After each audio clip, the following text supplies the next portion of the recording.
आज 24 जुलाई है और दिन है सोमवार का। आज चेयरमैन पीटीआई इमरान खान साहब जो कोर्ट रूम नंबर 3 में पेश हुए। सुप्रीम कोर्ट ऑफ पाकिस्तान में 3 रुकनी ये बेंच था। जस्टिस जाहिद अफरीदी साहब इस बेंच की सरबराही कर रहे थे और इस बेंच में शामिल थे जस्टिस मज़ाहिर अली अकबर नकवी साहब और जस्टिस मुसरत हिलाली साहिबा। ये 3 रुकनी बेंच आज की समाअत इसलिए इंपॉर्टेंट थी कि इमरान खान ने जो FIR इमरान खान पर हुई है, जो कोयटा में एक वकील कत्ल हुए, उस वकील के कत्ल की FIR इमरान खान साहब पर दर्ज की गई है।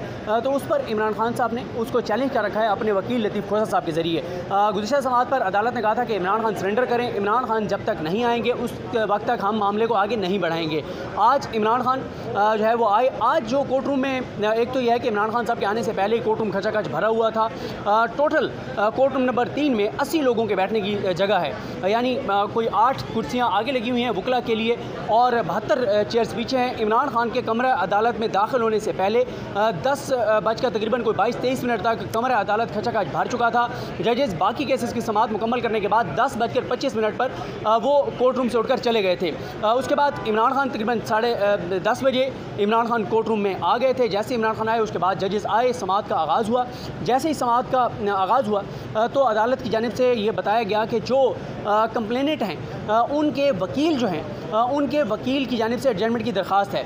तो क्योंकि उनकी जानिब से एडजमेंट की दरख्वास्त है तो इसलिए आज समाअत नहीं हो सकती। तो उसके बाद जो लतीफ़ खोसा हैं जो हुकूमत बलूचिस्तान के वकील हैं, उन्होंने पहले ही सदा ये की कि अदालत जो है वो इमरान खान को हुक्म जारी करे कि इमरान खान जो है वो GIT के सामने पेश हों, शामिल तफ्तीश हों, तहकीकात का हिस्सा बने। लेकिन इमरान खान जो है वो शामिल तफ्तीश नहीं हो रहे, जिस पर जस्टिस जो है वो मज़ाहिर अली अकबर नकवी साहब ने सवाल किया कि आप किस बुनियाद पर चाहते हैं कि इमरान खान तहकीकात में शामिल हों।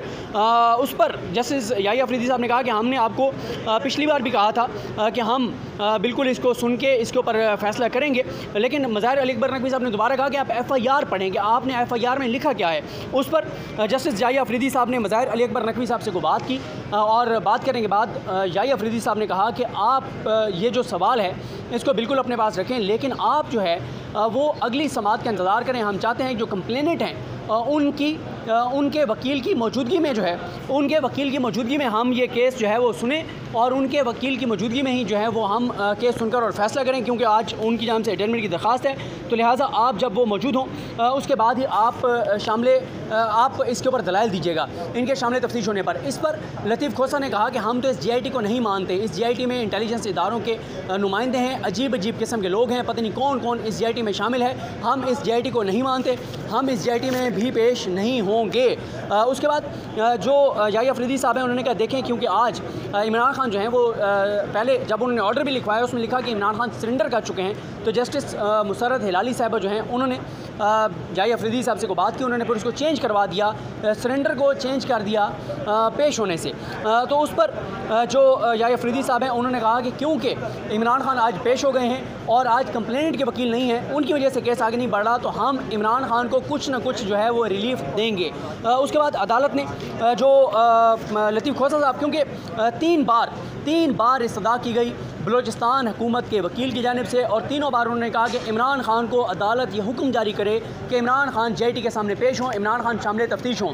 लेकिन अदालत ने हुकूमत बलूचिस्तान के वकील की ये तीनों बार की गई इस्तदा मुस्तरद कर दी और कहा कि जब तक हम इस केस को सुन नहीं लेते, जब तक कंप्लेनेंट के वकील नहीं आ जाते, तब तक अदालत इस तरह का कोई हुक्म जारी नहीं करेगी और अदालत जो है वो इमरान खान को जो है वो रिलीफ भी देगी। उसके बाद कुछ ना कुछ तो रिलीफ जो है वो अदालत देगी। 7 अगस्त तक जो है वो अदालत ने समाअत पहले मुलतवी की, बाद में फिर 9 अगस्त तक कर दी। और इसमें अदालत की जानिब से मज़ाहिर अली अकबर नकवी साहब ने पूछा लतीफ़ खोसा साहब से कि अगर आपकी उस दिन को मसरूफियात हैं 7 अगस्त को, या आपके जो पटिशनर हैं जिनकी तरफ से आप वकील हैं, अगर उनके कोई केसेस हैं तो आप बता दें। तो उस पर उन्होंने कहा जी जिस दिन आप हमें कहेंगे हम पेश हो जाएंगे। और इस तरह से फिर मुसरत हिलाली साहिबा ने बात कही। मुसरत हिलाली साहिबा ने ये बात कही जब बार बार जो बलूचिस्तान हुकूमत के वकील हैं वो ये इस्तदा कर रहे थे कि इमरान खान को कहा जाए कि इमरान खान शामिल तफ्तीश हों जो GIT है उसके सामने। तो मुसरत हिलाली साहिबा ने कहा कि अभी तो कंट्रोवर्सी ये है कि उन्होंने जो कंटेंट्स हैं FIR के, उन कंटेंट्स को चैलेंज कर रखा है, क्योंकि उसमें जो इमरान खान साहब के वकील हैं लतीफ़ खोसा साहब, वो आज भी दलाइल के लिए तैयार थे, लेकिन आज कंप्लेनेंट के वकील ने आए। शायद ये हिकमत अमली जो है वो मेरा ये ख्याल है कि हिकमत अमली नाकाम हो गई है। शायद हिकमत अमली ये थी कि आज कंप्लेनेंट के वकील आएंगे नहीं, उनकी जाम से एडजमेंट होगी और अदालत उसी तरह से केस को मुलतवी कर देगी इमरान खान को रिलीफ दिए बगैर, और फिर अगर बलूचिस्तान हुकूमत इमरान खान को गिरफ्तार करना चाहती है तो इस दौरान गिरफ्तार कर लेगी। लेकिन आज अदालत ने बहुत बड़ा रिलीफ दिया। और देखें, मसला यह है कि आज रिलीफ देने वाला जो बेंच है, क्योंकि बदकिस्मती से यहाँ पर एक जजेस में तकसीम कर दी गई है कि ये जस्टिस काजी फायसा ग्रुप है, ये जस्टिस बंदियाल ग्रुप है, और जो बंदियाल साहब के साथ जिन्होंने इलेक्शन का फैसला दिया, या वो जजेस जिनमें मज़ाहिर अकबर नकवी साहब हैं जिन्होंने एक सो मोटो लेने का चीफ जस्टिस पाकिस्तान को कहा था। जब ये हुकूमत आई थी तो इस हुकूमत ने आते ही जिस तरह से तब्दीलियाँ की थी कवानीन में, नैब में प्रोसिक्यूटर्स चेंज किए, FI में प्रोसिक्यूटर्स चेंज किए, कवानीन बदले, तमाम चोरों, डाकुओं, लुटेरों को, मनी लॉन्ड्रर्स को जो रिलीफ दिया गया था, जो कवानीन में तब्दीली करके जो पर्सन स्पेसिफिक कवानीन बनाए गए थे, उस पर मज़ाहिर अकबर नकवी साहब ने एक नोट लिखा था, उस पर सुप्रीम कोर्ट ने सो मोटो लिया था। तो उस वक्त से हुकूमत और बहुत से जो हुकूमत के हामी हैं वो खिलाफ हैं जजेस के। तो आज मज़ाहिर साहब थे, दूसरी तरफ जो दो जजेस याही अफरीदी साहब, जिनके याही अफरीदी साहब हालांकि बहुत सी जगहों पे वो काजी फायसा साहब के साथ नहीं जाते, लेकिन उनका शुमार जो है बहुत से लोग वो काजी फायसा साहब के ग्रुप में करते हैं। हालांकि मैं नहीं समझता कि उस ग्रुप का उस तरह से हिस्सा हैं, क्योंकि आप ये भी देखें कि जब मिलिट्री कोर्ट्स वाले केस में जस्टिस काजी फायसा साहब और जस्टिस सरदार तारिक मसूद साहब वो दोनों उठकर गए थे, तो याही अफरीदी साहब और मसूल शाह साहब उठकर नहीं गए थे। और मैं आपको बता दूं कि पूरे सुप्रीम कोर्ट में एक से जज हैं जो सरदार तारिक मसूद साहब हैं, जो अंधी तकलीद करते हैं काजी फायसा साहब की। जहाँ काजी फायसा साहब जिस रास्ते पे चलते हैं उसी रास्ते पे मज़ाहिर जो सरदार तारिक मसूद हैं वो चलते हैं। तो ये बड़ा कहा जाता है कि ये उमर बंदियाल साहब का ग्रुप है, लेकिन आज तो जिन जजेस ने रिलीफ दिया है ये वो जजेस हैं जिनके नोट जो है वो हुकूमत अपने हक़ में इस्तेमाल करती है, जिनके नोट PMLN अपने हक़ में इस्तेमाल करती है, जिनको कहा जाता है कि ये असल जजेस हैं। बाकी तो जो है वो जजेस ठीक नहीं हैं, इनके फैसलों को हम मानते हैं, बाकी को नहीं मानते। तो आज उन याही अफरीदी साहब ने इमरान खान को रिलीफ दिया है, जिनके गुण गाती है मौजूदा हुकूमत, जिनके बारे में कहा जाता है कि वो बड़े अपराइट जज हैं। बाकी तो सारे जो है वो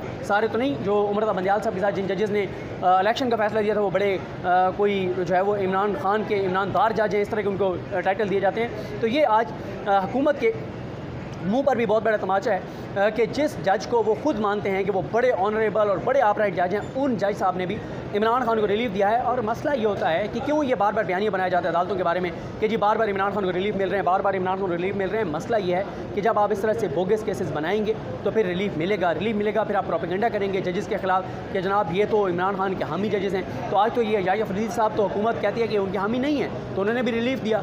और फिर सुप्रीम कोर्ट फैसला दे चुकी है कि कहाँ कहाँ दहशतगर्दी की दफ़ात लगेंगी। और आज लतीफ़ खोसा साहब ने ये कहा कि हम तो सबसे पहले तो यहाँ पे दहशतगर्दी की दफ़ात लगती नहीं है। सुप्रीम कोर्ट के एक जो लार्जर बेंच है उसका फ़ैसला मौजूद है, जिसको लिखा था जो आसिफ सैयद खोसा साहब हैं, जो अथॉरिटी हैं इन इशूज़ के ऊपर। उन्होंने लिखा था कि कहाँ कहाँ दहशतगर्दी की दफ़ात लग सकती हैं, कहाँ कहाँ दहशतगर्दी की दफ़ात नहीं लग सकती। तो मौजूदा जो हुकूमत है उन जिन जजेस के वो गुण गाती है, उन्हीं के फ़ैसले अब इनकी पूरी चालों के आगे रुकावट बन रहे हैं। जैसे आपने देखा, मैंने ईसा नकवी साहब के साथ वीडियो में जिक्र भी किया था शहर इक़्तिदार के प्रोग्राम में कि काजी फायसा साहब का जो हुदैबिया वाला फ़ैसला है वो सबसे बड़ा धचका साबित हुआ है मुस्लिम लीग नून के लिए। पूरा उनका जो मंसूबा था, मंसूबा क्या था कि आज़म खान का बयान लें, इमरान खान के खिलाफ इस्तेमाल करें। लेकिन हुदैबिया केस में जस्टिस काजी फायसा साहब ये लिख बैठे हैं कि जिस भी इस तरह के बयान में 164 के बयान में जिसके खिलाफ वो बयान है, अगर वो वहाँ मौजूद होगा, वो जिरा करेगा, उसकी मौजूदगी में बयान रिकॉर्ड होगा तो उसके खिलाफ इस्तेमाल हो सकता है, वरना उसके खिलाफ इस्तेमाल नहीं हो सकता।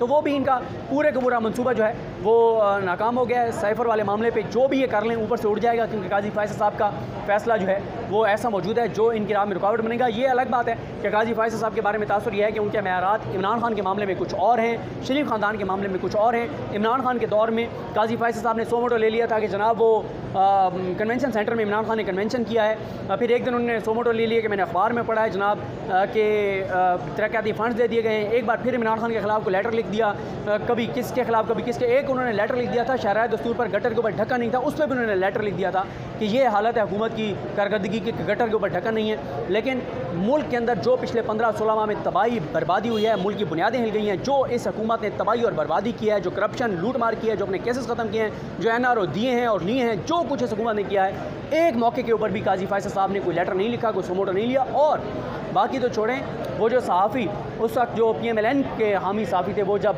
उनके साथ कुछ होता था तो उनके घर पहुंच जाते थे। यहाँ पे इमरान रियाज साहब 70 दिन से ज़्यादा हो गए हैं, गायब हैं, और सहाफ़ी से जो हुआ है, यहाँ पे भी काजी फैसल साहब का ना तो को ख़त आता है, ना उनका कोई विज़िट होता है, ना उनकी बात होती है।